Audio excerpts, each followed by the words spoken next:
Dans un contexte de crise immobilière sévère, notamment sur de la promotion immobilière qui est particulièrement frappée par la situation actuelle, je pense qu'il est important de refaire un avis sur Homunity pour voir comment cette plateforme résiste à la crise actuellement. L'analyse que l'on a faite a pour objectif de répondre, est-ce que Homunity finalement est une plateforme dans laquelle il faut encore investir en 2025 ?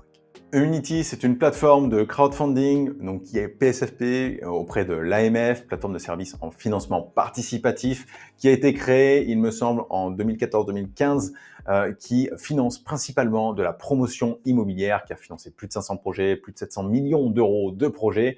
Vous pouvez y investir dès 1000 euros avec un taux moyen en général autour de 9,9-9,5%. C'est un peu plus élevé dernièrement puisque, eh bien, effectivement, le contexte immobilier est compliqué et donc pour refléter ce risque, les rendements sont entre 10 et 11% en ce moment. La plateforme Homunity est réputée pour bien avoir une certaine assise sur le marché pour deux choses.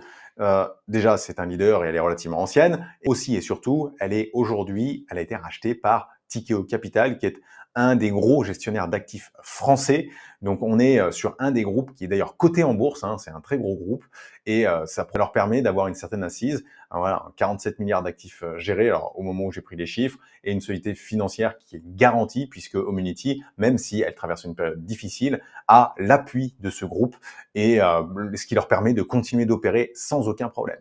Et d'ailleurs, je pense que aujourd'hui, le fait qu'ils soient en lien, qu'ils soient rachetés par Tikeo Capital, leur a permis d'avoir un partenariat directement avec Boursorama. Donc, on voit que ça a des effets assez forts puisque finalement, quand on a le nom Tikeo Capital, qui est un nom assez réputé, ça permet aussi de conclure des accords. Et c'est la seule plateforme qui a un accord de ce type. Ça permet notamment au travers de Boursobank, qui est le nouveau nom de Boursorama, eh bien d'investir au travers du PEA-PME sur les projets de Homunity. Vous pouvez aussi investir, il me semble, sur votre compte titre directement.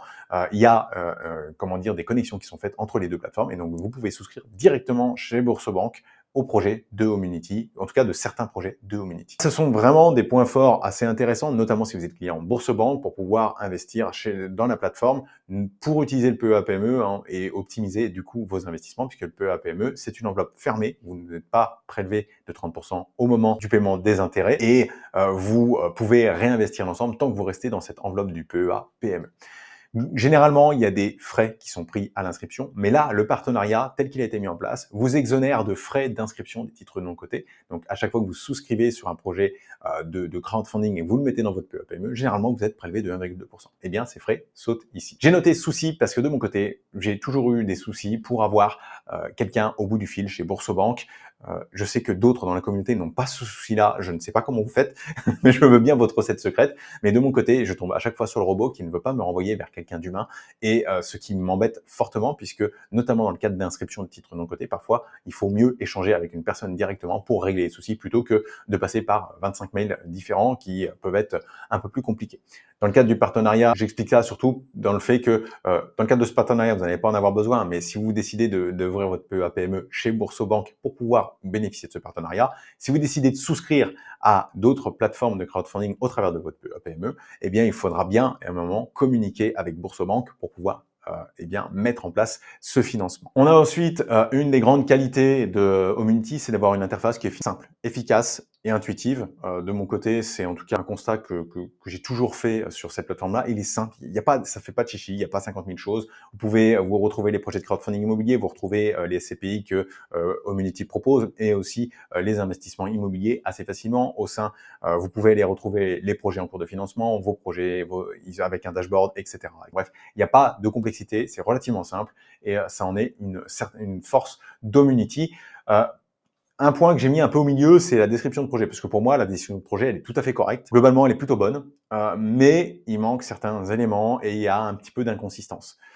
Les éléments à perfectionner, ça va être des conditions suspensives qui ne sont pas données pour la commercialisation, pas de détails non plus donnés entre les différentes catégories de pré-commercialisation, pas de détails sur des points assez précis, parfois, qui nous empêchent. Il n'y a aussi pas d'études de marché, il n'y a pas d'éléments pour nous aider, on va dire, à confirmer les prix de vente. Bref, ce sont des éléments un petit peu à droite à gauche qui pourraient améliorer significativement la description, mais qui ne sont pas mis en place. Et ça fait un moment que la qualité des descriptions est toujours la même chez Homunity, malgré des remontées.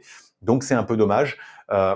Au-delà de ça, il y a aussi une certaine inconsistance sur 2 projets de promotion. Vous pouvez avoir de temps en temps une marge qui est calculée sur le TTC, parfois c'est le cash flow, parfois c'est le hors taxe.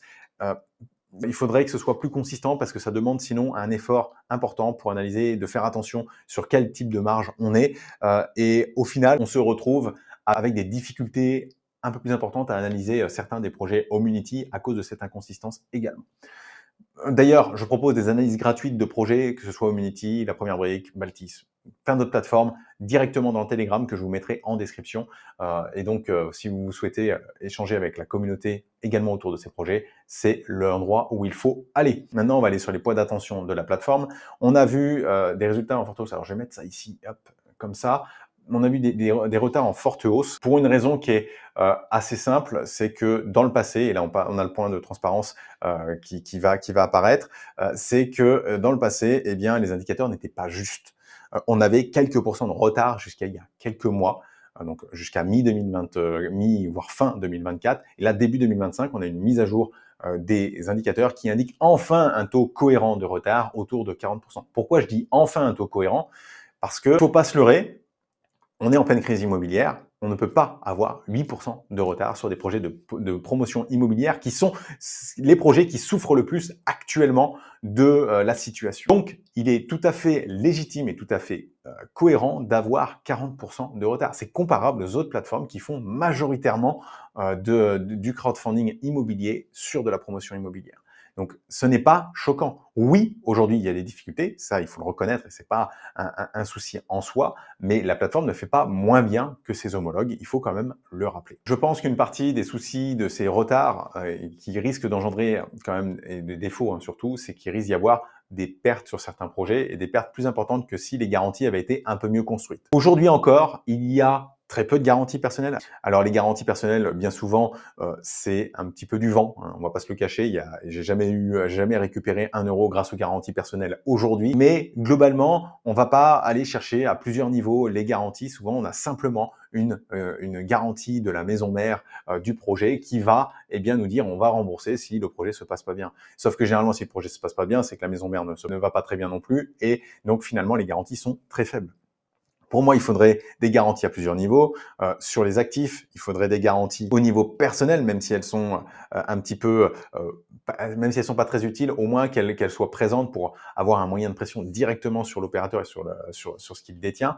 Ensuite, on a un contrôle des flux qui est quasi inexistant. Alors, ce que j'appelle contrôle des flux, et c'est quelque chose sur lequel je fais très attention en ce moment sur les projets, c'est finalement de savoir où va l'argent que les investisseurs donnent. On sait qu'il va aller dans une société, mais l'entrepreneur, s'il n'est pas cadré, s'il n'a pas de contraintes, il peut faire remonter l'argent et aller investir dans un autre projet.